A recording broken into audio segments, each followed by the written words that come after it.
નમસ્કાર. અમરેલી જિલ્લાના લીલિયા તાલુકાના અંટાળિયા નજીક સિંહ પજવણીના કેસમાં ધરપકડ કરાયેલ યશરાજ વાછા રાઠોડ અને રેહાન ખાન પઠાણના સાવરકુંડલા સેશન્સ કોર્ટે જામીન મંજૂર કર્યા છે. બંને આરોપીઓ અમરેલી સબ જેલમાંથી મુક્ત થયા છે. આ કેસમાં સિંહના હુમલામાં 21 વર્ષીય સોહેલ મુંજાવરનું મોત થયું હતું. આરોપીઓના વકીલે જણાવ્યું કે ઘટનાને લઈ વળતર માટે કાયદેસરની કાર્યવાહી કરવામાં આવશે. વધુ સમાચાર માટે જોડાયેલા રહો આરપી ગુજરાત ન્યૂઝ રાજકોટ. નમસ્કાર, હું સાજિદ ખાન પઠાણ એડવોકેટ.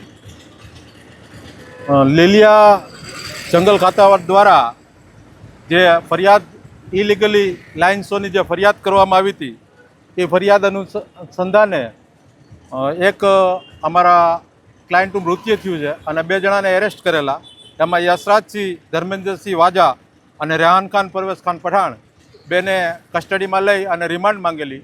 નામદાર લીલિયાના મેજિસ્ટ્રેટ સાહેબે 2 દિવસના રિમાન્ડ આપેલા. રિમાન્ડ બાદ એઓને જેલ હવાલે કરી દીધેલા.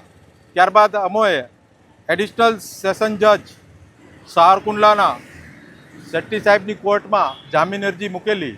જામીન અરજી અન્વયે આજરોજ નામદાર કોર્ટે અમારી દલીલો સાંભળી અને એમાં એવું તારણ લેવામાં આવ્યું કે જે કાંઈ ઓફેન્સ હતો એ 3 વર્ષની સજાની જોગવાઈનો ઓફેન્સ હતો.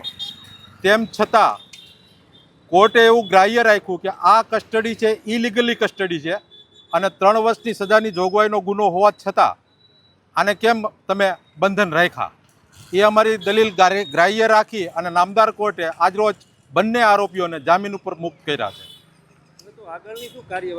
હવે અમારા સિનિયર ફારૂકભાઈ મુસાણી અને અમારી સમગ્ર ટીમ આ જે મામલો છે રેવન્યુ ડિપાર્ટમેન્ટ વિસ્તારમાં જે ઘટના ઘટી છે એ ઘટનાનો અમે અભ્યાસ કરી અને ઇલીગલી કસ્ટડી છે અથવા તો વળતર માટે જે કાંઈ પણ કાર્યવાહી કરવાની થશે એના માટે અમે લીગલી કાર્યવાહી કરશું આગામી દિવસોમાં.